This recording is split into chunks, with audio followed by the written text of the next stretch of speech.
வேதம் சொல்லுகிறது, கர்த்தர் நமக்காக வைத்திருக்கிறவைகளை நம்முடைய கண்கள் காணல, காதுகள் கேட்கல, ஆனால் தேவன் நமக்காக ஆயத்தம் பண்ணி வைத்திருக்கிறார்.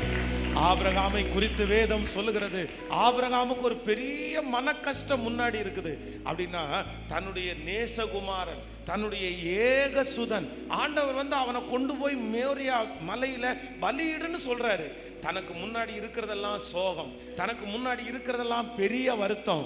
ஆனா வேதம் சொல்லுகிறது, அந்த வருத்தத்திற்கு பின்பாக கர்த்தர் அந்த இடத்துல பலிக்கான ஆடை கர்த்தர் ஏற்கனவே ஆயத்தம் பண்ணி வைத்து கொண்டார். கர்த்தர் ஏற்கனவே முன்குறித்தார். நான் இந்த வார்த்தையை தீர்க்க தரிசனமாய் சொல்லுகிறேன். உங்க கண்ணுக்கு முன்னாடி இப்ப பார்க்கிற அந்த அத்தனை சூழ்நிலைக்கும் பின்னாடி இயேசு உங்களுக்கு ஒரு பெரிய வெற்றியை வைத்திருக்கிறார்.